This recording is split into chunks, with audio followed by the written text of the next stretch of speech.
ইডেনে মহারাজ বাদশার আলিঙ্গন, সৌরভের সামনেই শাহরুখের আইকনিক পোজ।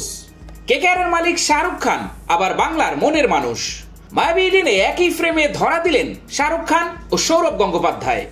এই শহর সৌরভেরই, তার নামে এখনো জয়ধ্বনি ওঠে বাঙালির বড় প্রাণের, বড় আপন ইডেন গার্ডেন্সে।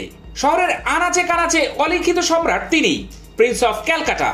দুই পৃথিবী যখন মুখোমুখি, তখন ইডেন ফেটে পড়েছে। ধারাভাষ্যকাররা বলছেন, Owen King meets prince of Calcutta. দর্শকরা আবেগমথিত। স্টেডিয়ামে শব্দের মাত্রা ছাড়িয়েছে 65 ডেসিবেলেরও বেশি।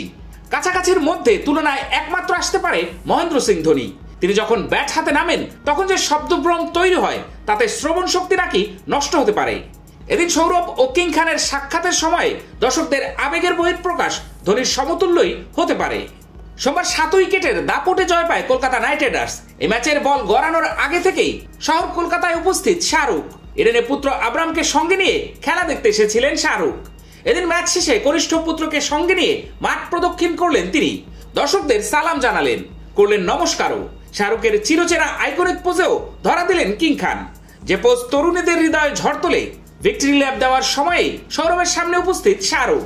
প্রাক্তন কেকেআর ক্যাপ্টেনকে জড়িয়ে ধরলেন বাদশা। দেখে কে বলবে একসময় এই দুজনের সম্পর্ক নিয়ে কত কালি খরচ করেছে সংবাদ মাধ্যম। আজকের এই মিলনান্তক ফ্রেম বলছে, পুরনো মন কষাকষি, তিক্ততা সবই অতীত। সেসব ভুলে থেকে যাক কেবল মধুর স্মৃতি। ছেলেদের কাছ থেকে আগ্রাসী ক্রিকেট দেখতে চেয়েছিলেন শাহরুখ। ফিল সল্টরা সেটাই দেখিয়েছেন। শাহরুখের প্রাপ্তির ভান্ডার পরিপূর্ণ। আলাদা করে কথা বললেন দলের মেন্টর গৌতম গম্ভীর ও কোচ চন্দ্রকান্ত পণ্ডিতের সঙ্গে। সৌরভের দল দিল্লি আজ হার মেনেছে ঠিকই, কিন্তু তিনি তো ইডেনের রাজপুত্র। এই স্টেডিয়ামের সর্বত্রই তার উপস্থিতি। ইডেনের বিখ্যাত বেল বাজিয়ে ম্যাচের শুভারম্ভ করেন তিনি। ইডেনের সৌরভ মানেই স্মৃতিকাতর বাঙালি। 16 বছর আগে কলকাতা নাইট রাইডার্সের ব্র্যান্ড ভ্যালু তিনি। ইডেন গার্ডেন্সে দিল্লি ক্যাপিটালসকে হারিয়ে জয় ফিরল শাহরুখ খানের কলকাতা নাইট রাইডার্স। সোমবার ঋষভ পান্টদের 7 উইকেটে হারিয়ে পয়েন্ট তালিকার দ্বিতীয় স্থান ধরে রাখলেন শ্রেয়াস আয়ারেরা। দিল্লির 9 উইকেটে 153 রানের জবাবে 16.3 ওভারে কেকেআর তুলল 3 উইকেটে 157 রান।